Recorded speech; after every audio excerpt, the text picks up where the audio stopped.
नमस्कार दोस्तों। हम देखिए पिछले वीडियो में कल अपन ने पढ़ी थी मोहन राकेश की एक कहानी है एक और ज़िंदगी। उस कहानी में अपन पढ़ रहे थे पलाश है, प्रकाश है, बीना है, निर्मला है, उसके बारे में। तो जो बच्चा है पलाश, प्रकाश और बीना का बेटा, वो प्रकाश के पास में आता है। तो ठंड का मौसम था और एक स्वेटर के बारे में चर्चा कर रहे थे बीना और प्रकाश। लेकिन बीना जो है वो बिना कुछ कहे ही सीधी वापस चली जाती है। तो अब देखिए बीना चुपचाप है, नीचे की तरफ चल दी, यानी छत से नीचे आ गई। जीने का मतलब सीढ़ियाँ वगैरह जो होती है ना, उससे। प्रकाश कमरे से निकल आया। जीने से बिना ने फिर कहा, यानी जीने से कहा कि देखिए इसे आइसक्रीम मत खिलाइएगा। यानी ये जो छोटा बच्चा है, अपना बेटा है, वो उसको आप आइसक्रीम मत खिलाइएगा, उसका गला बहुत जल्दी ख़राब हो जाता है। तो प्रकाश जवाब देता है, अच्छा आइसक्रीम नहीं खिलाऊंगा। ये देखो, दोनों चाहते हैं कि बेटा अपने पास रहे, परंतु दोनों के जो विचार है ना, वो नहीं मिल पा रहे। इस वजह से दोनों का तलाक हो जाता है। आगे देखिए क्या चलती है कहानी कि बिना पल भर रुकी रही, यानी इसके मन में थी, चाहत थी कि प्रकाश से बात करूं, परंतु कुछ एक ईगो नामक जो चीज़ होती है ना, वो दोनों को मिलने नहीं दे रही थी। रुकी रही, शायद उसे और भी कुछ कहना था, यानी बिना कुछ और कहना चाहती थी अपने पति से, मगर फिर बिना कुछ कहे ही नीचे उतर गई। यानी कुछ ही ने कहा और नीचे उतर गई। वो ईगो आड़े आ गया दोनों के। इधर से वो खड़ी थी और इधर प्रकाश था, एक दूसरे के बिल्कुल करीब थे, चाहते थे एक दूसरे से बात करना, परंतु ये ईगो बात नहीं करने दे रहा था। ये होता है परिवार के टूटने का असली वजह है, असली कारण, असली रीजन। तो आगे देखिए, बच्चा प्रकाश की गोदी से उछलता हुआ हाथ हिलाता रहा। प्रकाश की गोदी में था, अपनी मम्मी से टाटा कर रहा था। मम्मी टाटा टाटा। प्रकाश उसे लिए बालकनी पर लौट आया तो वह उसके गले में बाहें डालकर बोला, पापा मैं आइसक्रीम खाऊं, मैं आइसक्रीम जुलूम खाऊंगा। ये तोतली आवाज़ बड़ी प्यारी लगती है छोटे से बच्चे की। लवली आवाज़ होती है कि पापा मैं आइसक्रीम जुलूम खाऊंगा, कि आइसक्रीम ज़रूर खाऊंगा चाहे कुछ भी हो जाए। हाँ हाँ बेटे। प्रकाश उसकी पीठ पर हाथ फेरने लगा। जो तेरे मन में आएगा सो खाना। हाँ। अब देखिए, कुछ देर के लिए वह अपने को, बालकनी को और यहाँ तक कि बच्चे को भी भूल गया था। आकाश को देखता रहा। प्रकाश खो गया था अपने बेटे में। कोहरे का पर्दा धीरे धीरे उठने लगा तो मीलों में फैली हुई हरियाली के रंगमंच की धुंधली रेखाएं सहसा स्पष्ट हो उठी। वे दोनों गोल्फ ग्राउंड पार करके पूर्व की तरफ जा रहे थे, दोनों बाप बेटे। चलते हुए बच्चे ने पूछा, पापा आदमी के दो टांगे क्यों होती हैं, चार क्यों नहीं होती? यही देखिए, बच्चे भगवान का रूप इसीलिए तो कहते हैं इनको कि ये कुछ भी पूछ लेते हैं। तो इसलिए यहाँ पर पूछ बेटा कि आदमी के दो टांग क्यों होती है, चार होनी चाहिए। प्रकाश ने चौंक करके उसकी तरफ देखा और कहा, अरे क्यों पापा? बच्चा बोला, तुमने अरे क्यों कहा? कि तुमने अरे क्यों कहा? तू इतना साफ बोल लेता है, यानी तू इतनी देर तोतली आवाज में बात कर रहा था और इतना साफ भी बोल लेता है, तो अब तक तुतला कर क्यों बोल रहा था? प्रकाश ने उसे बाहों में उठा करके एक अभियुक्त की तरह अपने सामने कर लिया। बच्चा खिलखिला करके हंस पड़ा। प्रकाश को लगा कि यह वैसी ही हंसी है जैसी कभी वह स्वयं हंसा करता था। यानी आनुवांशिक गुण तो आते हैं ना बाप के, माँ के, दादा के, वो आनुवांशिक गुणों की वजह से प्रकाश को लगा कि कभी छोटा मैं भी था तो मैं भी इस प्रकार से खिलखिला करके हंसा करता था। बच्चे के कोहरे की रेखाओं से भी उसे अपने बचपन के, बच्चे की चेहरे की रेखाओं से प्रकाश को अपने बचपन के चेहरे की याद आ गई। यानी छोटा था तो प्रकाश सोचता था मैं भी ऐसा था। उसे लगा जैसे एकाएक उसकी 30 वर्ष पहले का चेहरा उसके सामने आ गया है। प्रकाश की उम्र कितनी है यहाँ पर? 30 साल की। और वह स्वयं चेहरे के सामने एक अभियुक्त की तरह खड़ा हो गया। यानी अपने बचपन की जो स्मृतियाँ हैं वो यादें आ गई। मम्मी तो ऐसे ही मम्मी तो ऐसे ही अच्छा लगता है। बच्चे ने कहा कि मम्मी ने कहा कि तुम तुतला कर बोला कर, तुम अच्छा लगता है। क्यों? मेले तो नहीं पता, तुम मम्मी से पूछ लेना। यानी मम्मी से पूछ लेना, मुझे क्या पता। तेरी मम्मी मेरे को ज़ोर से हंसने से मना करती है। यानी मेरी मम्मी है वो मुझे ज़ोर से हंसता हूँ तो उसके लिए मना करती, क्योंकि प्रकाश खुद इतना ज़ोर से हंसता था। प्रकाश को वो दिन याद आ रहे थे जब उसे खिलखिला करके हंसने पर बिना कानों पर हाथ रख लिया करती थी। वो मधुर स्मृतियाँ, वो लव स्टोरी याद आ गई थी बेचारे को। बच्चे की बाहें उसकी गर्दन के पास कस गई। हाँ, वह बोला, मम्मी कहती है अच्छे बच्चे जोल से नहीं हंसते, यानी अच्छे बच्चे होते हैं वो जोर से नहीं हंसते हैं, ऐसा मम्मी समझाती है। ऐसी शिक्षाएं मम्मी दिया करती है ज़्यादा। प्रकाश ने उसे बाहों में उतार लिया। बच्चा उसकी उंगली पकड़े हुए घास पर चलने लगा। क्यों पापा? उसने पूछा। अच्छे बच्चे जोल थे क्यों नहीं हंसते? हंसते हैं बेटे, प्रकाश ने उसे सिर को सहलाते हुए कहा। सब अच्छे बच्चे जोर से हंसते हैं, हंसने की कोई दिक्कत नहीं है। तो मम्मी मेरे तो क्यों तोतती है, क्यों लोतती है, मतलब क्यों टोकती है मुझे यहाँ पर? नहीं रोकती बेटे, अब वह तुझे नहीं रोकेगी और तू तुतला कर नहीं बुलाकर तेरी मम्मी तुझे इसके लिए भी मना नहीं करेगी। मैं उससे कह दूंगा कि तुम्हारी मम्मी को मैं कह दूंगा, तू टेंशन मत ले। तो तुमने पहले मम्मी ते क्यों नहीं कहा, कि पहले क्यों नहीं कहा ये बताओ? ऐसे नहीं कहा, कहा कि तुम पहले ही मम्मी से क्यों नहीं कहा? बच्चा फिर हंस दिया। तो तुमने पहले मम्मी से क्यों नहीं कहा ये बताओ? अब बच्चा है, अड़ गया बेचारा बात पे। अब प्रकाश की क्या हालत होती है, देखिए आगे क्या कहानी चलती है। आगे कहानी है, पहले मुझे याद नहीं था, प्रकाश बोलता है, अब याद से कह दूंगा कि पहले बेटा याद नहीं था, अब कह दूंगा। कुछ देर दोनों चुपचाप चलते रहे। फिर बच्चे ने पूछा, पापा तुम मेरे जन्मदिन की पार्टी पे क्यों नहीं आए? मम्मी कहती थी तुम विलायत नहीं जाना, कि तुम्हें विलायत नहीं जाना है। क्यों? मेरे को अच्छा नहीं लगता। विलायत जाकर ये तुम्हारी शक्ल और भी तरह की हो जाएगी, कि विलायत जाने के बाद में तुम्हारी जो शक्ल है वो और तरह की हो जाएगी। प्रकाश है उसने एक रूखी सी हंसी हंसा और बोला, कैसी हो गई है शक्ल? पता नहीं कैसी हो गई है, पहले दूसरी तरह की थी अब दूसरी तरह की है। दूसरी तरह की कैसे? पता नहीं, पहले तुम्हारे बाल काले काले होते थे, अब सफ़ेद सफ़ेद हो गए हैं। तुम इतने दिन मेरे पास नहीं आया इसलिए मेरे बाल सफ़ेद हो गए, प्रकाश समझाता है। बच्चा इतने ज़ोर से हंसा कि उसे एकदम लड़खड़ा गया। अरे पापा, तुम तो विलायत गए हुए थे। उसने कहा, मैं तुम्हारे पास कैसे आता? मैं क्या अकेला विलायत जा सकता हूँ? प्रकाश कहता है, क्यों नहीं जा सकता? तो इतना बड़ा हो गया है तो विलायत जा सकता है। मैं सचमुच बड़ा हूँ ना पापा?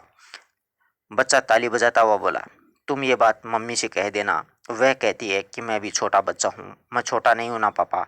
यानी वो बच्चे ऐसे ही प्रश्न करते हैं, अपने पिता से पूछ रहा है। नहीं, तुम बिल्कुल छोटा नहीं, छोटा कहाँ है? ये कहकर प्रकाश मैदान में दौड़ने लगा। तुम भागकर मुझे पकड़, ऐसे मतलब खेलने लग गया अपने बेटे के साथ में। अब बात वापिस एक्चुअल में क्या होता है, प्रकाश को क्या याद आती है। बच्चा अपनी छोटी छोटी टांगें पटकता हुआ दौड़ने लगा। प्रकाश को फिर अपने बचपन की एक बात याद आ गई, जब उसे दौड़ते देख करके एक बार किसी ने कहा था, अरे ये बच्चा कैसे टांगें पटक पटक कर दौड़ता है, इसे ठीक से चलना नहीं आता क्या? ऐसे तो बचपन की याद आ गई थी प्रकाश को अपने बेटे को देख करके। बच्चे की उंगली पकड़े हुए प्रकाश क्लब के बार रूम में दाखिल हुआ तो मैनेजर अब्दुल्ला था। यहाँ पर प्रश्न पूछा जा सकता है कि बार का मैनेजर कौन था, तो अब्दुल्ला। देखते ही दूर से मुस्कुराया, साहब के लिए 2 बियर लगा दो। और उसके पास पास में खड़े बेर से कहा, साहब आज अपने एक मेहमान के साथ आया है। यानी साहब है वो मेहमान के साथ आया, क्योंकि प्रकाश अक्सर इस बार में आता था और ड्रिंक व्रिंक मतलब बियर वियर लगा के जाया करता था, क्योंकि अकेला इंसान था बेचारा, थका हारा रहता था। फिर निर्मला गले पड़ गई तो हालत ख़राब थी। बच्चे के लिए एक गिलास पानी दे दो। प्रकाश ने काउंटर के पास में पहुंच करके उसे कहा, इसे प्यास लगी है, इसके लिए एक पानी की गिलास दे दो। तो क्या होता है, खाली पानी। अब्दुल्ला बच्चे के गले को प्यार से सहलाने लगा, गालों को। और सब दोस्तों को तो साहब बियर पिलाता ही है, और इस बेचारे को खाली पानी और ठंडे पानी की बोतल खोल करके वह गिलास में पानी डालने लगा। तब वह गिलास बच्चे के मुँह के पास ले आया तो बच्चे ने वह उसके हाथों से ले लिया। मैं अपने आप पीऊँगा। उसने कहा, मैं छोटा थोड़ी ही हूँ, नहीं, मैं तो बड़ा हो गया हूँ। कि मैं छोटा बच्चा थोड़ी हूँ, मैं तो बड़ा आदमी हो गया हूँ, इसलिए अब मैं खुद ही चाय वो गिलास में पानी पीऊँगा। अच्छा तू बड़ा है, अब्दुल्ला हंसा। तब तो मुझे पानी देकर मैंने बहुत बड़ी गलती कर दी। बड़े लोगों को तो मैं बियर पिलाता हूँ, देख। अब्दुल्ला हंसता है कि मैं बड़े लोगों को बियर पिलाता हूँ, तुझे तो पानी पिला के मैंने गलती कर दी। बियर क्या होता है? बच्चे के मुँह से गिलास हटा करके बच्चे ने पूछा। बियर होता नहीं है, होती है। अब्दुल्ला ने झुक करके उसे चूम लिया। तुझे पिलाऊं क्या? अब्दुल्ला पूछता है। नहीं कहकर बच्चे ने अपनी बाहें प्रकाश की तरफ फैला दी, और जो प्रकाश है उसके पिताजी वो साथ ही थे। फैला दी तो क्या हुआ, उसे लेकर के डोडी की तरफ चला तो अब्दुल्ला भी उन दोनों के साथ साथ बाहर चला आया। किसका बच्चा है साहब, उसने धीमे से में पूछा। अब्दुल्ला पूछता है कि साहब ये किसका बेटा है, प्रकाश से पूछता है। मेरा लड़का, ये कहकर प्रकाश बच्चे को सीढ़ी से उतारने लगा। अब्दुल्ला हंस दिया। साहब बड़ा दिलखुश आदमी है। उसने कहा क्यों, कि साहब तो बड़ा दिलखुश आदमी है, ऐसा क्यों। अब्दुल्ला हंसता हुआ सिर हिलाने लगा। उसका भी जवाब नहीं है कि साहब यार किसी के भी बच्चे को अपना बेटा बना देता है। प्रकाश गुस्से में कुछ कहने को हुआ मगर उसको अपने आप को रोक करके बच्चे के लिए कुछ आगे चल दिया। अब्दुल्ला डोडी में रुका हुआ पीछे से सिर हिलाता रहा। बोरा शेर मोहम्मद अंदर से बेरा शेर मोहम्मद है वो अंदर से निकल कर आया और वह खिलखिला करके हंस दिया। दोनों हंसने लगे। क्या बात है, अकेला खड़ा खड़ा कैसे हंस रहा है, शेर मोहम्मद ने पूछा। साहब का भी जवाब नहीं है। अब्दुल्ला किसी तरह हंसी पर काबू पा करके बोला कि इस साहब का कोई जवाब नहीं है। किस साहब का जवाब नहीं है, शेर मोहम्मद पूछता है। उस साहब का। अब्दुल्ला ने प्रकाश की तरफ इशारा किया। उस दिन बोलता था कि उसने अभी तक इसी साल शादी की है और अब ये बोलता है कि यह 5 साल का बच्चा भी उसका लड़का है। जब आया था तो अकेला था और अब उसके लड़के भी हो गया है। प्रकाश ने एक बार घूम करके तीखी नज़र से उसकी तरफ देख लिया। अब्दुल्ला एक बार फिर है वो खिलखिला उठा। यानी आश्चर्य अब्दुल्ला को भी हुआ, क्यों गलतफहमी थी, अब्दुल्ला को पता नहीं था बेचारे को, और प्रकाश को सारी बात पता थी, तो गुस्सा यूं आ रहा था। ऐसा दिलखुश आदमी मैंने आज तक नहीं देखा, बड़ा दिलखुश आदमी है मतलब। पापा घास हरी क्यों होती है, बच्चा पूछ लेता, लाल क्यों नहीं होती है। क्लास के निकल कर प्रकाश ने बच्चे को एक घोड़ा किराए पर ले लिया था और लिनेन मर जाने वाली जो पगडंडी है उस पर खुद उसके साथ पैदल चल रहा था और घास के रेस में बिस्तर पर कोहरे का आकाश इस तरह झुका हुआ था जैसे कि वासना का उन्माद उसे फिर से गिरे जाने के लिए प्रेरित कर रहा हो। बच्चा उत्सुक आंखों से आसपास की पहाड़ियों को और बीच में बहकर जाती हुई पानी की पतली धार को देख रहा था और कभी कुछ अक्षणों के लिए वह अपने को भुला रहा था, फिर किसी अज्ञात भाव से प्रेरित होकर के काठी पर उछलने लगा था। हर चीज का अपना एक रंग होता है, प्रकाश ने बच्चे की एक जांघ को हाथ में दबाते हुए कहा और कुछ देर के लिए स्वयं भी हरियाली के जो विस्तार था उसमें खो गया था और बच्चे से बातें करता हुआ चल रहा था। हर चीज का अपना रंग क्यों होता है, यह कुदरत की बात है बेटे। कुदरत ने हर चीज का अपना एक रंग बना दिया है। यानी प्रकृति या कुदरत की एक ऐसी चीज है जिसमें हर एक मतलब वस्तु का रंग दे दिया, ऐसे समझा रहा था बच्चे को। अब बच्चा था तो कुदरत क्या होती है, पूछ बेटा। प्रकाश ने झुक करके उसकी जांघों को चूम लिया। कुदरत ये होती है, उसने हंसकर कहा। जांघ पर गुदगुदी होने से बच्चा भी हंसने लगा। तुम झूठ बोलते हो, उसने कहा। क्यों, तुमको इसका पता ही नहीं है कि तुमको कुदरत का ही पता नहीं है। अच्छा मुझे पता नहीं है तो तू बता, घास का रंग हरा क्यों होता है। घास मिट्टी के अंदर से पैदा होती है इसलिए इसका रंग हरा होता है। अच्छा तुमको इसका पता कैसे चला, तो बच्चा उछलता हुआ और लगाम को झटकने लगा।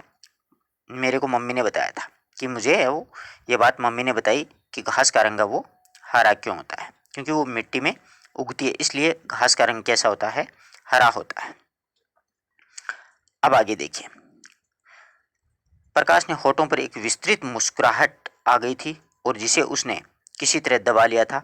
उसे लगा जैसे आज भी उसके और बीना के बीच में द्वंद्व चल रहा हो, ऐसा उसके मन में विचार आ रहा था। और बीना उस द्वंद्व में उस पर भारी पड़ने की चेष्टा कर रही थी, यानी वो दबने की कोशिश नहीं कर रही थी। तेरी मम्मी ने तुझे और क्या क्या बता रखा है, ये बता। वह बच्चे को थपथपा करके बोला। यह भी बता रखा है कि आदमी की 2 टांगें क्यों होती हैं और 4 क्यों नहीं होती। यानी मम्मी ने मुझे ये भी बताया कि आदमी के 2 टांगें होती हैं। हाँ मम्मी कहती है कि आदमी की 2 टांगें इसलिए होती हैं कि वह आधा ज़मीन पर चलता है और आधा आसमान में, इसलिए उसकी 2 ही टांगें होती हैं। अच्छा, तो प्रकाश ने होठों पर हंसी और मन में उदासी की रेखा फैल गई। मुझे इसका पता नहीं था, उसने कहा। प्रकाश ने कहा। तुमको तो कुछ भी पता नहीं है पापा, बच्चा बोला। इतने बड़े होकर भी नहीं पता, यानी आप काफ़ी बड़े आदमी हो गए हो फिर भी आपको ये नहीं पता कि आदमी के 2 टांगें क्यों होती है, 4 क्यों नहीं होती हैं। घास, बर्फ और आकाश के रंग दिन में कई बार बदलते जाते थे। बदलते हुए रंगों के साथ मन भी और भी होने लगता था। सुबह उठते ही प्रकाश बच्चे के आने की प्रतीक्षा करने लग जाता, क्योंकि प्रकाश को बच्चे से लगाव हो गया था। बार बार बालकनी पर चला जाता और टूरिस्ट होटल की तरफ आंखें के देर तक वहाँ पर खड़ा रहता। नाश्ता करने या फिर खाना खाने के लिए भी वहाँ से नहीं हटना चाहता था। उसे डर लगता था कि बच्चा इस बीच आकर के लौट न जाए, यानी वापस चला जाएगा मैं नहीं दिखूंगा तो। 3 दिन में से उसके साथ लिए वह जितनी भी बार घूमने के लिए गया था, उसने घोड़े के पीछे पीछे दौड़ा था और उसके साथ घास पर लेटता रहता था। और कभी एक दोस्त की तरह वह अपने साथ उसके साथ यानी खिलखिलाकर हंसता, कभी एक नौकर की तरह उसके हर आदेश का पालना करता। बच्चा जानबूझकर रास्ते में कीचड़ में अपने पाँव लथपथ कर लेता और फिर होठ बिसोर कर कहता, पापा पाँव धो दो, यानी पाँव गंदे हो गए हैं उसको धो दीजिए। वह उसे उठा करके इधर उधर पानी ढूंढता फिरता। बच्चे को वह जिस कोण से भी देखता उसी कोण से उसकी तस्वीर लेना चाहता था। जब तक बच्चा थक जाता और लौटकर अपनी मम्मी के पास जाने की हट करने लगता, तो वह उसे तरह तरह के प्रलोभन दे करके अपने पास रोके रखना चाहता था। यानी बच्चे के प्रति काफ़ी लगाव हो गया था प्रकाश को। एक बार उसने बच्चे को अपनी माँ के साथ दूर से आते देखा और उसे साथ लाने के लिए उतरकर नीचे चला गया।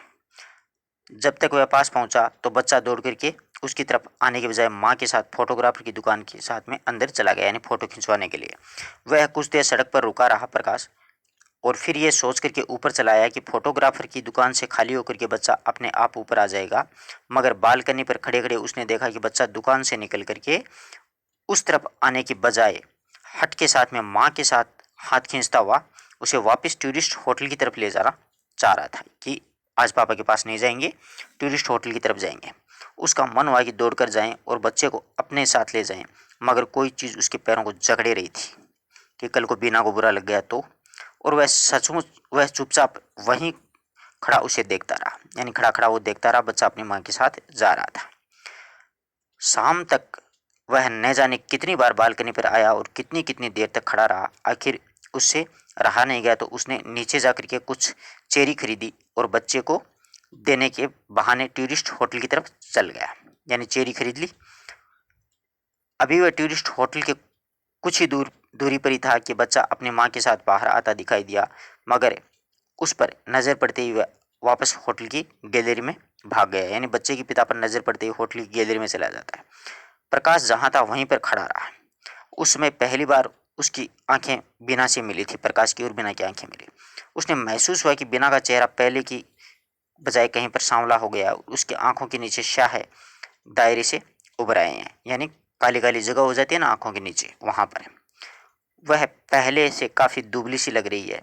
कुछ क्षण रुक जाने के बाद प्रकाश आगे चला और चेरी वाला लिफाफा बीना की तरफ बढ़ा करके उसने खुशक गले से, यानी सूखे हुए गले से कहने लगा, कहा यह मैं बच्चे के लिए लेकर के आया हूँ। बीना ने लिफाफे को ले लिया, मगर साथ ही उसकी आंखें दूसरी तरफ हट गई, प्लास की तरफ। आवाज़ देती है प्लास। उसने कुछ अस्थिर आवाज़ में बच्चे को पुकारा और कहा, ये ले तेरे पापा तेरे लिए चेरी लाए हैं। देखो ईगो था दोनों में, एक मतलब गलतफहमी थी। दोनों चाहते थे कि एक दूसरे से मिले बिना और प्रकाश, परंतु मिलन हो नहीं पा रहा था। बड़ी अजीबोगरीब स्थिति होती है ऐसी सिचुएशन में। नहीं लेता, बच्चे ने गैलरी से कहा और भाग करके और भी दूर चला गया। अब पता नहीं बच्चे को देखो अचानक क्या होता है। बिना ने एक असहाय दृष्टि बच्चे पर डाली और फिर प्रकाश की तरफ देख करके बोली, कहता है मैं पापा से नहीं बोलूँगा। वह सुबह रुके क्यों नहीं, चले क्यों गए, कि सुबह पापा रुके क्यों नहीं, वो यहाँ से चले क्यों गए। इस प्रकार से बच्चे को वो बात है वो थोड़ी सी बुरी लग गई थी। अब प्रकाश और बिना को उत्तर न देकर गैलरी में चला जाता है, यानी कोई जवाब नहीं दिया था और गैलरी में चला गया और कुछ दूर तक बच्चे का पीछा करके उसे बाहों में उठा लिया। मैं तुमसे बात नहीं बोलूँगा, कभी नहीं बोलूँगा, बच्चा छुड़ाने की चेष्टा करता हुआ कहता रहा। अक्सर ऐसे बच्चे अड़ जाते हैं, छोटे बच्चे होते हैं। क्यों, ऐसी क्या बात होगी? प्रकाश ने उसे पुचकारने की चेष्टा करने लगा। पापा से भी इस तरह नाराज़ होते हैं क्या? बेचारा कहता है कि पापा से नाराज़ थोड़ी होते हैं। तुमने मेरी तस्वीर क्यों नहीं देखी? अब बच्चा कहता है कि आपने तस्वीर क्यों नहीं देखी? कहाँ थी तेरी तस्वीर, मुझे तो पता ही नहीं था। अब बेचारा प्रकाश को तो कहानी का पता ही नहीं और बच्चा यहाँ पर नाराज हो जाता है। पता क्यों नहीं था? तुम दुकान के बाहर ही से क्यों चले गए थे? अच्छा ला, पहले तेरी तस्वीर देखें फिर घूमने चलेंगे। ये सुबह आपको दिखाने के लिए तस्वीर लेने गया था। बीना के साथ में खड़ी एक युवती ने कहा कि हम जब सुबह आए थे तो तुम्हें दिखाने के लिए वो तस्वीर लेने के लिए आया था। प्रकाश इस बात को भूल गया था कि उन दोनों के साथ में कोई और भी है, क्योंकि प्रकाश तो अपने बेटे और पत्नी में खोया हुआ था, खास तौर से बेटे में। तस्वीर मेरे पास थोड़े ही है, उसी के पास है। सुबह फोटोग्राफर ने नेगेटिव ही दिखाए थे और पॉजिटिव अब वह इस समय देगा। उस युवती ने फिर कहा कि अब देगा। तो चल पहले दुकान पर चल करके तेरी तस्वीर लेंगे। हाँ देखें तो सही कैसी तस्वीर है। ये कह करके प्रकाश ने फोटोग्राफर की दुकान की तरफ चलने लग गया। मैं मम्मी के साथ लेकर आऊँगा, बच्चे ने उसकी बाहों से मचलते हुए कहा कि तुम छोड़ दो, मैं मम्मी के साथ आऊँगा।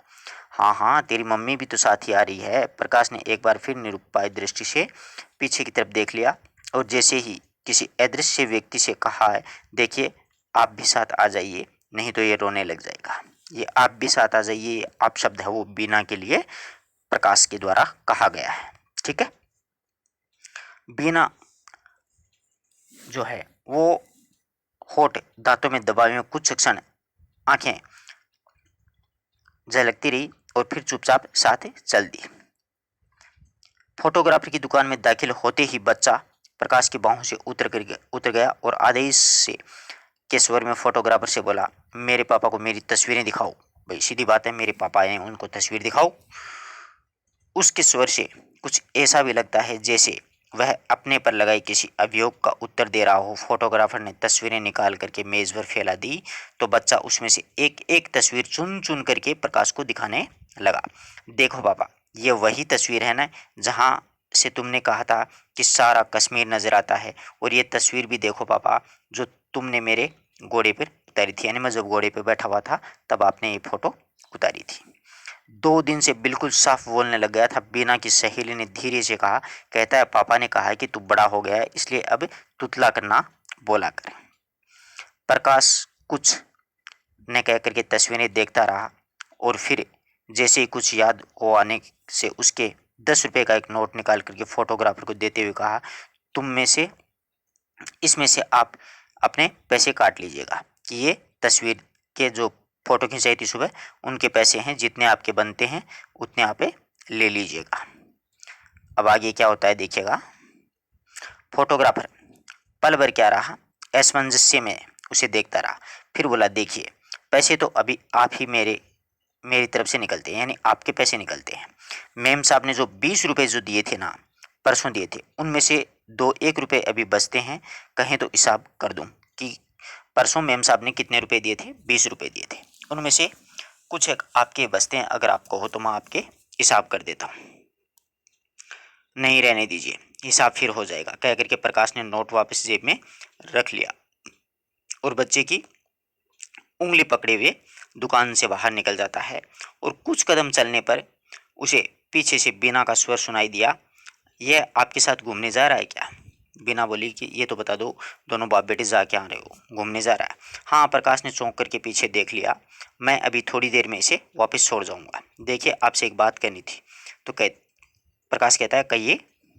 बिना पल भर सोचती हुई चुप रही, फिर बोली, इसे ऐसी कोई बात नहीं बताएगा जिससे यह है मतलब अपने दोनों की पुरानी जिंदगी के बारे में जान सके। प्रकाश को लगा जैसे कोई चीज उसे स्नायुओं को चीरती चली गई हो। उसकी आंखें झुक गई और उसने धीरे से कहा, नहीं, मैं ऐसी कोई बात नहीं बताऊंगा, इससे नहीं कहूंगा जिससे उसे खेद होने लगे कि एक दिन पहले जब बच्चा हट करके कह रहा था कि पापा और पिताजी एक ही व्यक्ति को नहीं कहते, पापा पापा को कहते हैं और पिताजी मम्मी के पापा को कहते हैं, क्योंकि बच्चों को तो ऐसे ही बहलाना फुसलाना पड़ता है, वो हर बात पर अड़ जाते हैं। तो वह क्यों उसकी गलतफहमी दूर करने का प्रयत्न करता रहा। वह बच्चे के साथ अकेला क्लब की सड़क पर चलने लगा तो कुछ दूर जाकर के बच्चा सहसा रुक गया। और हम कहाँ जा रहे हैं पापा? उसने पूछा। तो पहले क्लब चले, और प्रकाश ने कहा वहाँ से घोड़ा लेकर के आगे घूमने जाएंगे, पहले क्लब में जाएंगे और बाद में आगे घूमने के लिए जाएंगे। नहीं, मैं वहाँ उस आदमी के पास नहीं जाऊँगा, कि कह करके बच्चा सहसा पीछे की तरफ चल दिया। किस आदमी के पास? वह जो वहाँ पर क्लब में था, मैं उसके हाथ का पानी नहीं पीऊँगा। क्यों? मुझे वह आदमी अच्छा नहीं लगता, कि वही वो आदमी मुझे अच्छा नहीं लगता, मैं उसके साथ नहीं जाऊंगा। प्रकाश जो पल भर में बच्चे के चेहरे को देखता रहा, फिर वह भी वापस चल दिया। हाँ, हम उस आदमी के पास नहीं चलेंगे। उसने कहा था मुझे भी वह आदमी अच्छा नहीं लगता, कि तुझे नहीं लगता तो वो आदमी मुझे भी अच्छा है वो नहीं लगता, अपन नहीं जाएंगे। बहुत दिनों के बाद में उस रात प्रकाश को गहरी नींद आई थी। एक ऐसी विस्मृति की नींद जिसमें स्वपन दुस्वपन कुछ ना हो, उसके लिए लगभग भूली हुई चीज भी हो चुकी हो। फिर भी जगाने पर उसे अपने में एक ताजगी का अनुभव नहीं हुआ हो, अनुभव हुआ एक खालीपन का ही था, जैसे कि कोई चीज उसके अंदर उफनती रही हो, जो गहरी नींद सो लेने से चुकी गई हो। रोज की तरह उठ करके वह बालकनी पर गया। देखा आकाश साफ है। रात को जब सोया था तो वर्षा हो रही थी, परंतु उस धुले निकले हुए आकाश को देख करके आभास तक नहीं होता कि कभी वहां पर बादलों का अस्तित्व भी था। सामने की पहाड़ियां सुबह की धूप से नहा करके बहुत ही उजली हो उठी थी। प्रकाश कुछ देर वहां पर खड़ा रहा, श्रांत श्रांति रहित और विचारहीन। फिर सहसा दूर के छोर से उठते हुए बादल की तरफ उसे कोई चीज अपने से उमड़ती हुई प्रतीत हुई, और उसका मन एक अज्ञात आशंका में सिरह गया था। तो क्या था? वह बालकनी से हट गया। पिछली शाम को बच्चे ने बताया था कि उसकी मम्मी कह रही थी कि दिन साफ हुआ तो वह सुबह वे लोग वहां से चले जाएंगे। रात को जिस तरह वर्षा हो रही थी तो सुबह तक आकाश के साफ होने की कोई संभावना भी नहीं लगती थी, इसलिए सोने के समय उसका मन इस ओर लगभग निश्चिंत था। परंतु रात रात में आकाश का ये दृश्यपट बिल्कुल बदल गया। तो क्या सचमुच आज ही उन लोगों को वहां से चले जाना था? यानी आज वो दोनों माँ बेटे चले जाएंगे। उसने कमरे में बिखरे हुए सामान को देखा। दो चार इनी गिनी चीजें थी, चाहा कि उन्हें सहेज कर रख दे, मगर किसी भी चीज को रखने उठाने का उसका मन नहीं हुआ। बिस्तर को देखा तो उसने रोज से बहुत कम सलवटें पड़ी हुई थी। लगा ऐसे रात की गहरी नींद के लिए एक बिस्तर को ही दोषी हो, और गहरी नींद ही बरसते हुए आकाश के साफ हो जाने के लिए उसने बिस्तर की चादर को हिला दिया कि उसमें सलवटें पड़ जाएं, मगर उसमें चादर में दो चार सलवटें थी, वह निकल गई। वह फिर से एक नींद लेने के इरादे से बिस्तर पर लेट गया था, यानी दोबारा सोना चाहता था। शरीर में थकान बिल्कुल नहीं थी, इसलिए नींद नहीं आ रही थी। कुछ देर करवटें लेने के बाद वह नहाने धोने के लिए उठा। लड़खड़ाते कदमों से सुबह दोपहर की तरफ बढ़ने लगी तो उसके मन को कुछ सहारा मिलने लगा। वह चाहने लगा कि इसी तरह शाम हो जाए और फिर रात, और फिर बच्चा उसके विदा लेने के लिए न आए। परंतु इसी तरह जब दोपहर भी ढलने को आई और बच्चा नहीं आया तो उसके मन में धीरे धीरे एक और आशंका का सिर उठने लगा, यानी अनेक प्रकार की शंकाएं उठने लग जाती हैं। प्रकाश सोचने लगा कि दिन साफ होने से उसकी मम्मी कहीं सुबह सुबह ही तो उसे लेकर वहां से नहीं चली गई है। वह बार बार बालकनी पर जाता है, एक धड़कती हुई आशा और आशंका के लिए बार बार टूरिस्ट होटल की तरफ जाने वाले रास्ते पर नजर डालता है, और निश्चित सी अनुभूति लिए हुए कमरे में लौट आता है। उसकी धमनियों से लहू का हर कण, मस्तिष्क में चेतना का हर बिंदु उत्सुकता से व्याकुल हो उठता है। और उसने कुछ खाया नहीं, इसलिए भूख भी उसे परेशान कर रही थी। कुछ देर के बाद कमरा बंद करके वह खाना खाने चला गया और मोटे मोटे कोर निकलने लग गया वो। और उसने किसी तरह दो रोटियां गले से उतारी, परंतु वापस चल पड़ा। कुछ क्षणों के लिए भी वह कमरे से बाहर और बालकनी से दूर रहना उसे एक अपराध की तरह लग रहा था। यानी वो नहीं चाहता था कि बालकनी में अगर मैं नहीं हुआ और बच्चा आया और वो चला गया तो मतलब एक बहुत बड़ा अपराध पाप हो जाएगा। लौटते हुए उसने सोचा कि उसे खुद टूरिस्ट होटल पर जाकर के पता कर लेना चाहिए कि वे लोग वहीं हैं या फिर चले गए हैं। मगर सड़क की चढ़ाई चढ़ते हुए उसने दूर से ही देखा, बिना बच्चे के साथ उसकी बालकनी के नीचे खड़ी है। वह हाँफता हुआ तेज तेज चलने लगा। वह पास पहुंचा तो बच्चे ने उसकी तरफ नहीं देखा। वह अपनी माँ का हाथ खींचता हुआ किसी बात के लिए हट कर रहा था। प्रकाश ने उसकी बाहों को हाथ में ले लिया तो उसने बाहें छुड़ाने का प्रयत्न करने लगा। मैं तुम्हारे घर नहीं जाऊंगा। बच्चा है वो कहता मैं तुम्हारे घर नहीं जाऊंगा। उसने लगभग खींच कर कहा था, इस प्रकार से चीखा कि चीख करके कहा। प्रकाश अचकचाया गया और मूड सा उसकी तरफ देखता रहा। क्यों, तुम मुझसे नाराज हो गया? उसने पूछा। यानी प्रकाश बच्चे से पूछता है कि तुम नाराज हो? मम्मी मेरे साथ क्यों नहीं चलती? बच्चा फिर उसी तरफ चिल्लाया। प्रकाश और बीना की आंखें एक दूसरे से की तरफ उठने को हुई, मगर पूरी तरह नहीं उठ पाई। प्रकाश ने बच्चे की बाहों फिर से थाम ली और बीना से कहा, आप भी साथ आइए नहीं, कि आप भी साथ आ जाइए, वरना ये बच्चा नहीं जाएगा। इसे आज जाने को क्या हुआ? यानी जाने पता नहीं क्या हुआ। बिना झुंझलाहट के साथ में बोली, सुबह से तंग कर रहा है, इस वक्त ये आपके बिना ऊपर नहीं जाएगा। प्रकाश ने कहा कि आपके बगैर ये ऊपर नहीं जाएगा, इसलिए हो सके तो आप भी मतलब ऊपर आ जाइएगा। अब देखिए बीना क्या करती है, आप साथ क्यों नहीं जाती? अब बच्चा कहता है, चल मैं तुझे जीने तक पहुंचा देती हूँ। बिना उसे उत्तर न देकर के बच्चे से बोली, ऊपर से जल्दी लौटाना, घोड़े वाले इतनी देर तैयार खड़े हैं, यानी घोड़े वाले खड़े हैं, तो जल्दी आ जाना। प्रकाश को अपने अंदर एक नश्तर सा चुभता हुआ महसूस हुआ, मगर जल्दी उसने अपने आप को संभाल लिया। आप लोग आज ही जा रहे हैं क्या? वह किसी तरह कठिनाई से पूछ सका, यानी बहुत मुश्किल से प्रकाश ने पूछा कि आप आज ही जा रहे हैं? बीना के कहती है कि जी हाँ। बीना दूसरी तरफ देखती रही।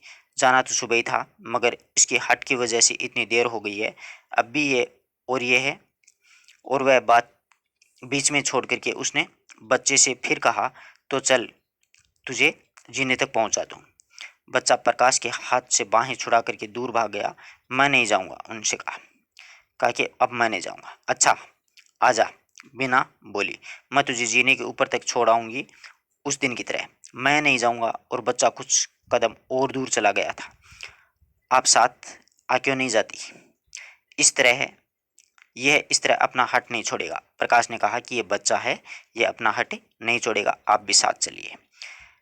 बीना ने आधे क्षण के लिए उसकी तरफ देखा और उस दृष्टि से में आक्रोश के अतिरिक्त न जाने क्या क्या भाव थे, परंतु आधे क्षण में ही वह भाव धुल गया और बीना ने अपने को सहेज लिया। यानी बीना है उसने अपने आप को संभाल लिया। उसके चेहरे पर एक तरह की दृढ़ता चली आई थी और उसने बच्चे के पास जाकर के उसे उठा लिया। तो चल मैं तेरे साथ चलती हूँ, उसने कहा कि मैं तेरे साथ चलती हूँ, तू चल। बच्चे का रुआंसा सा भाव एक क्षण में ही बदल गया था और उसने हंसते हुए अपने माँ के गले में बाहें डाल दी। प्रकाश ने धीरे से कहा, आइए, और उन दोनों के आगे आगे चलने लग गया था। ऊपर कमरे में पहुंच कर के बीना ने बच्चे को नीचे उतार दिया और कहा, ले अब मैं जा रही हूँ। बच्चे को कहा कि अब मैं जा रही हूँ, चलो तू चल। नहीं, बच्चे ने उसका हाथ पकड़ लिया, तुम भी यहीं पर बैठो। बच्चा था वो अड़ गया। बैठिए। प्रकाश ने कुर्सी पर पड़ी हुई दो एक चीज़ जल्दी से उठा दी और कुर्सी बिना की तरफ बढ़ा दी। बिना कुर्सी पर न बैठ करके चारपाई के कोने पर बैठ गई। बच्चे का ध्यान सासा न जाने किस चीज़ की ओर खिंच गया। वह उन दोनों को छोड़ करके बालकनी में भाग गया और वहाँ से वह ऊंचा होकर के सड़क को देखने लग गया था। प्रकाश कुर्सी की पीठ पर हाथ रखे जैसे खड़ा था वैसे ही खड़ा रहा। बिना चारपाई के कोने पर और भी सिमट कर दीवार की तरफ देखने लगी। सहसा असावधानी के एक क्षण में उसकी आंखें मिल गई तो बीना ने जैसे पूरी शक्ति संचित करके कहा कि कल इसकी जेब में कुछ रुपए मिले थे, आपने रखे थे, कि कल इसकी जेब में पैसे कहाँ से आए बताओ। प्रकाश सहसा ऐसे हो गया जैसे उसने किसी पकड़ कर झकझोर दिया हो, यानी बेचारे को बहुत बुरा लगा। हाँ, लड़खड़ाते स्वर में उसने कहा, सोचा था कि उनसे यह कोई चीज़ बनवा लेगा। बिना पल भर चुप रही, फिर बोली, क्या चीज़ बनवानी होगी? क्या बताओ, तुम इसके लिए क्या बनवाना चाहते हो? कोई भी चीज़ बनवा दीजिएगा, कोई अच्छा सा ओवरकोट वगैरह। बेचारा और क्या कर सकता है पत्नी के सामने। कुछ देर चुप्पी रही, फिर भी ना बोली। कैसा कोट बनवाना होगा? कैसा भी बनवा दीजिएगा साहब, जैसा इसे अच्छा लगे या वो जैसा कि आप ठीक समझे। और बोल भी क्या सकता है कि भैया जैसा इसको अच्छे लगे या इसकी माँ को अच्छे लगे, कोई भी बनवा दीजिए। कोई खास कपड़ा लेना होगा तो बता दीजिएगा। अब बिना पूछते कि बताओ बताओ, कोई खास कपड़े की भी अगर आपकी हो तो। नहीं, कोई खास नहीं है, कैसा भी ले लीजिएगा। कोई खास रंग? नहीं नहीं नहीं, कोई खास रंग ही नहीं है। अगर नीले रंग का हो तो ज़्यादा अच्छा रहेगा। बच्चा उछलता हुआ बालकनी से लौट आया और बीना का हाथ पकड़ करके बोला, अब चलो। अब बीना का हाथ पकड़ करके वो चलने के लिए कहा। पापा से तूने प्यार तो किया ही नहीं और आते ही चल दिया, प्रकाश ने कहा। प्रकाश ने उसे बाहों में लिया। बच्चे ने उसके होठों पे होठ मिला करके एक बार अच्छी तरह से चूम लिया और फिर झट से उसकी बाहों से उतर करके माँ से बोला, अब चलो। बच्चा होता है वो काम तुरंत करता है, झटाझट। उसने किस विस कर लिया, अपने बच्चे को चूम लिया, अब चलो बोलो। अब देखिएगा, बिना चारपाई से उठ खड़ी हुई। बच्चा उसका हाथ पकड़ के उसे बाहर की तरफ खींचने लगा।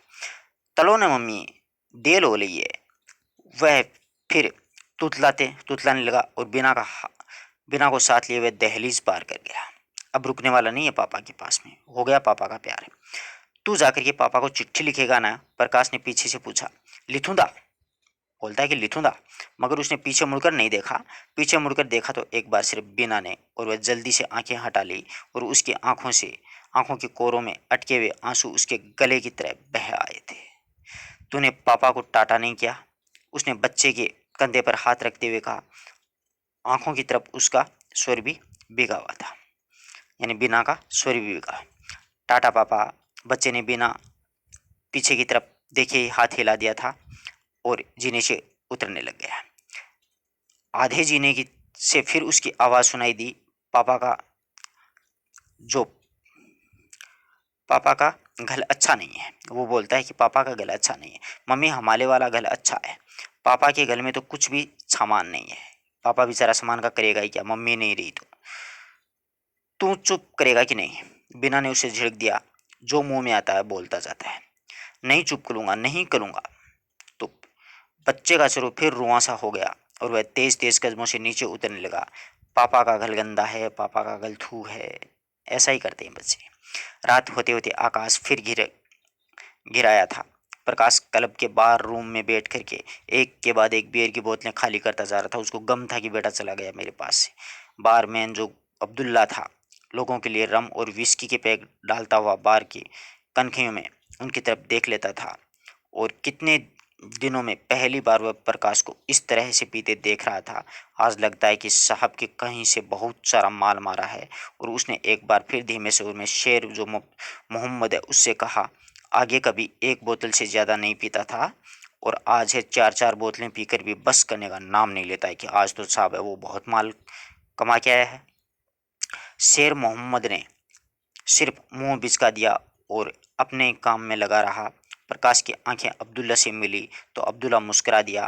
प्रकाश कुछ क्षण इस तरह से देखता रहा जैसे वह इंसान न होकर के एक धुंधला सा साया हो, और अपने सामने का गिलास परे सटा करके उठ खड़ा हुआ और काउंटर के पास जा करके उसने 10-10 के 2 नोट निकाल करके अब्दुल्ला के सामने रख दिए।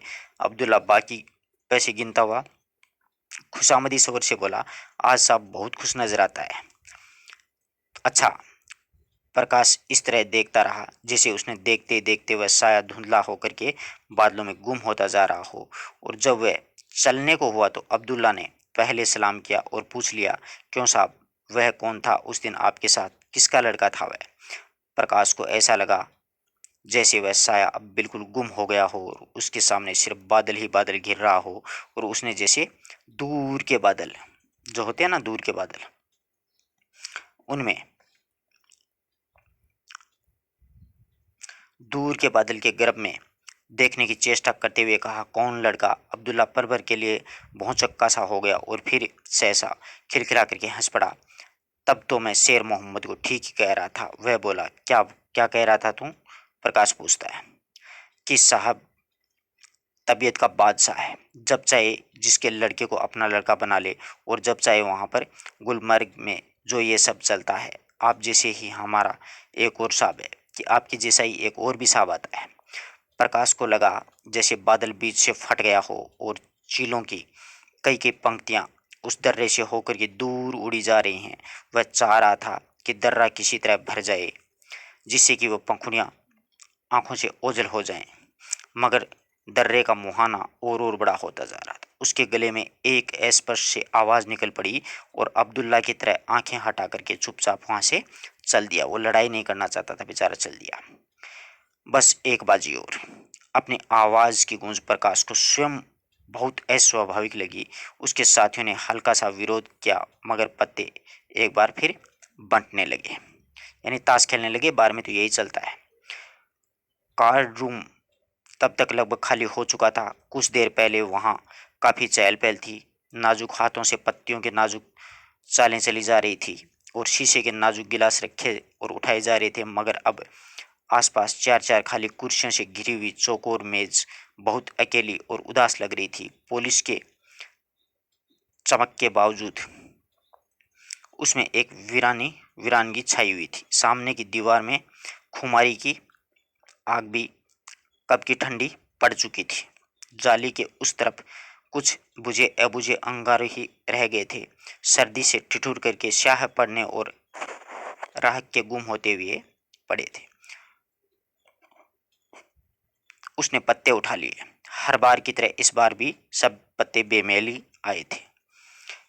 ऐसी बाजी की आदमी फेंक कर अलग हो जाए, मगर उसी से के अनुरोध से पत्ते बंटे थे, इसीलिए वह उन्हें फेंक नहीं सकता था। और उसने नीचे से पत्ता उठाया तो वह और भी बेमेल था।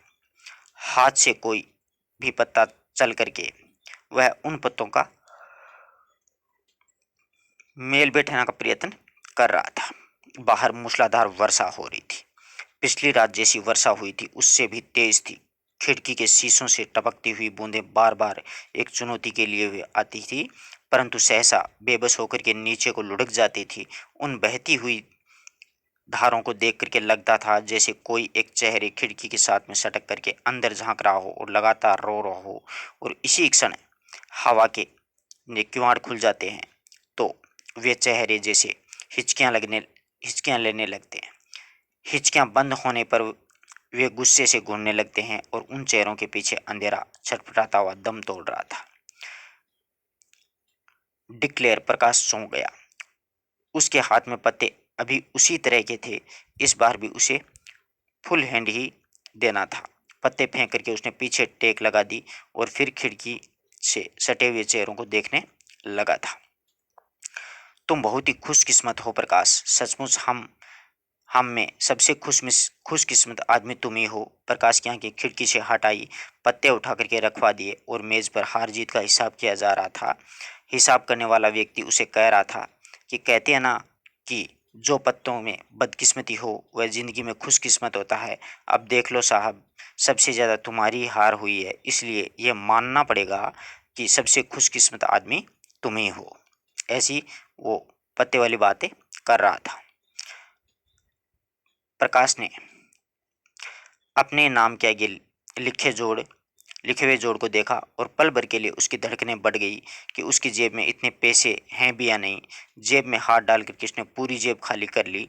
लगभग हारी हुई रकम के बराबर ही उनके पैसे थे, उनकी जेब में थे। वह रकम अदा करने के लिए बाद दो एक छोटे छोटे सिक्के ही उसके पास बचे रहे थे और उसके साथ वह मुचड़ा हुआ सा एक अंतर्देशीय पत्र जो शाम को डाक से आया हुआ था। अब वो पत्र क्या था?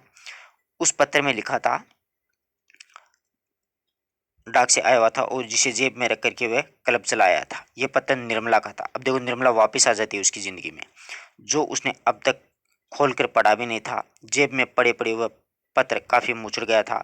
निर्मला के अक्षरों की बनावट पर नजर पड़ते ही निर्मला के कई कई उन्मादित चेहरे उसके सामने आने लगे। उसके हाथ का लिखा हुआ ये एक एक अक्षर जैसे एक एक चेहरा हो। घर से चलने के दिन भी वह उसे कितने कितने चेहरे देख करके मतलब आया था। एक चेहरा था जो उसका हंस रहा था, दूसरा रो रहा था, एक बाल बिखेरे हुए था जोर जोर से चिल्ला रहा था और धमकियां दे रहा था, और एक चेहरा भूखी आंखों से उसके शरीर को निगलना चाह रहा था और उसने रोज के इस्तेमाल का कुछ सामान साथ लाना चाहा था। तो एक चेहरा उसके साथ मल्ल युद्ध करने को उतारू हो गया था, यानी लड़ाई करने को। निर्मला, उसने हतप्रद होकर के कहा था, तुम्हें इस तरह गुत्थम गुत्थ होते शर्म नहीं आती? कि इस तरह से गुत्थम गुत्थ होते शर्म नहीं आती? क्यों? निर्मला हंस दी। मर्द और औरत दिन रात गुत्थम गुत्थ नहीं होते क्या? वह बिना एक कमीज तक साथ लिए घर से चला था और बनियान, तौलिया, कंघा, कमीज सब उसने आते हुए रास्ते में खरीदा। यह सोचने के लिए वह नहीं रुका था कि उसके पास 400-500 रुपये की पूंजी है, वह इस तरह कितने दिन चलेगी। बिछौना ओढ़ने का सामान भी उसने वहां पहुंच करके किराए पर लेना पड़ा था और वहां आने के चौथे पांचवें रोज से ही निर्मला के पत्र आने लग गए थे। वो निर्मला और पीछे पड़ गई बेचारे के। वह किसी मित्र के यहाँ जाकर के उसका पता लगा आई थी और उन पत्रों से भी निर्मला के सब चेहरे ज्यों के त्यों विद्यमान रहते थे। वह सख्त बीमार है, अस्पताल जा रही है, उसके भाई पुलिस में खबर करने जा रहे हैं, उसका बहनोई लापता हो गया है। वह रात दिन बेचैन रहती है और दीवारों से पूछती है कि उसका चांद कहाँ गया। तो यहाँ पर चांद है, प्रकाश ही है। वह जोगिन का वेश धारण करके जंगलों में जा रही है। 2 दिन के अंदर अंदर पत्र का उत्तर न आया तो उसके भाई उसे हवाई जहाज में बैठा करके वहाँ भेज देंगे। उसके छोटे भाई ने उसे बहुत पीटा है। वह अपने खसम के पास क्यों नहीं जाती है, कि छोटे भाई ने कहा कि तू तेरे पति के पास क्यों नहीं जाती है। अंतर्देशीय पत्र प्रकाश की उंगलियों में मसल गया और उसे फिर से जेब में रख करके वह उठ खड़ा हुआ। बाहर डोडी में कुछ लोग जमा थे कि बारिश रुके तो वहाँ जाएं, और उसके बीच से होकर के वह बाहर निकल आया था।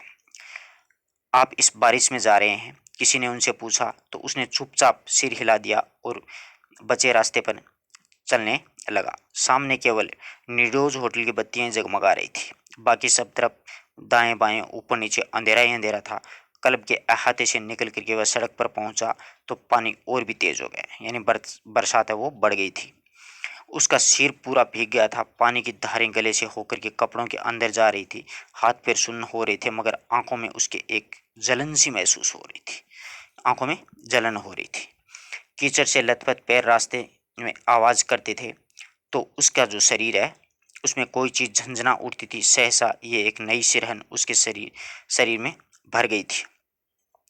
उसे ऐसा लगा कि वह सड़क पर अकेला नहीं है, कोई उसके पीछे नन्हे नन्हे पांव पटकता हुआ भी उसके साथ चल रहा है। उसके यानी अपने बेटे को दिलो दिमाग में याद कर रहा था तो उसको वही याद आ रहा था। रास्ते की नाली से पर बना हुआ एक लकड़ी का छोटा सा पुल पार करते हुए उसने घूम करके देखा तो उसके साथ चल रहा था एक भीगा हुआ कुत्ता, कान झटकता हुआ और खामोश और अंतर्मुख। इस प्रकार से मोहन राकेश की ये आत्मकथा मानी जाती है, एक और जिंदगी। मित्रों, आशा करता हूँ पूरी कहानी दोनों वीडियोज़ आराम से समझ में आए होंगे। पिछला वीडियो नहीं देखा तो आपको इसका लिंक डिस्क्रिप्शन में दिया जाएगा। आप टेलीग्राम चैनल भी ज्वाइन कर लीजिए, वहाँ से पीडीएफ्स वगैरह वीडियोज़ वगैरह आपको उपलब्ध हो जाएंगे। धन्यवाद दोस्तों, अपने मित्रों तक ज़रूर शेयर करना।